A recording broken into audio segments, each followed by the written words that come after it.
Monde numérique. Xavier Niel, ce sommet de l'IA, il tombe à point nommé ou il arrive trop tard? Pour les autres, c'est la panique. Pour les autres Européens, c'est la panique. On est en train de tout tuer l'Europe en France. On est très très bon. Donc on va montrer au reste de l'Europe qu'on est là et on va montrer au reste du monde qu'on est là aussi. Donc c'est important, je pense, que d'afficher. C'est le deuxième. Le troisième, je crois qu'il aura lieu en Inde. J'espère que c'est pas un grand secret. Mais donc, je pense que c'est le début. C'est pas mal que ça se passe pour 2 fois de suite en Europe et qu'on soit capable de montrer à quel point on est capable en Europe de créer des choses de qualité. Malgré toutes les rengaines sur le retard, la peur, on a l'impression qu'il y a énormément de peur et ça l'emporte sur la confiance dans les perspectives de l'IA. Sur le retard, il n'existe pas ce retard. Donc je sais que ça fait partie de notre défaitisme habituel français. On avait déjà un modèle de type DeepSeek. DeepSeek, c'est le modèle chinois qui est à la mode du moment, mais on a eu Mistral, qui est de la même manière le meilleur modèle sur l'ordinateur qu'on a chez soi à la maison.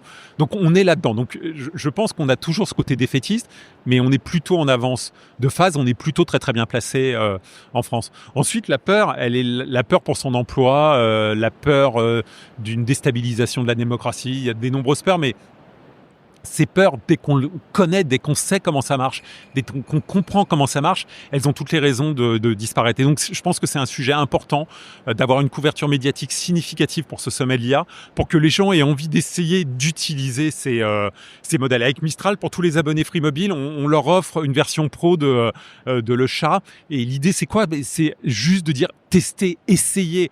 Allez loin, voyez ce que ça vous apporte, voyez ce que ça peut vous amener dans votre vie pour traduire quelque chose, pour corriger vos fautes d'orthographe.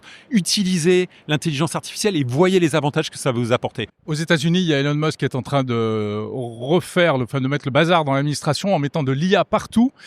Et en France, il y a quelques voix, pas beaucoup, mais qui disent mais il faudrait la même chose et il faudrait que ce soit Xavier Niel qui prenne les rênes de ça. Je ne suis pas un homme politique, donc Musk non plus au départ.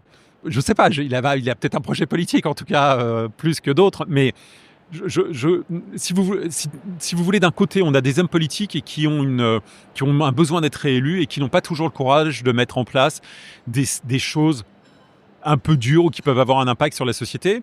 Et puis, de l'autre côté, il peut y avoir des managers et avoir des pays gérés par des managers, ça serait peut-être pas une mauvaise idée. On n'est peut-être pas obligé de prendre des gens complètement extrêmes qui commencent par couper des choses et puis qui réfléchissent après. On peut peut-être essayer d'être tout petit peu plus construit et un peu moins extrême. Mais moi, j'ai toujours une peur pour mon pays qui est le suivant, c'est de dire les pays se réforment quand ils sont au fond du trou. Si vous prenez la Grèce s'est réformée d'une manière incroyable parce qu'à un moment, ils se sont retrouvés dans la difficulté. Aujourd'hui, quand on regarde l'état de l'économie grecque, franchement, on a le droit de rougir ici. Mais ils l'ont fait dans la contrainte. Ils l'ont fait dans la violence vis-à-vis de leur population. Et j'espère qu'on n'aura pas en arrivé là, en France, pour réussir à commencer à réformer ce pays.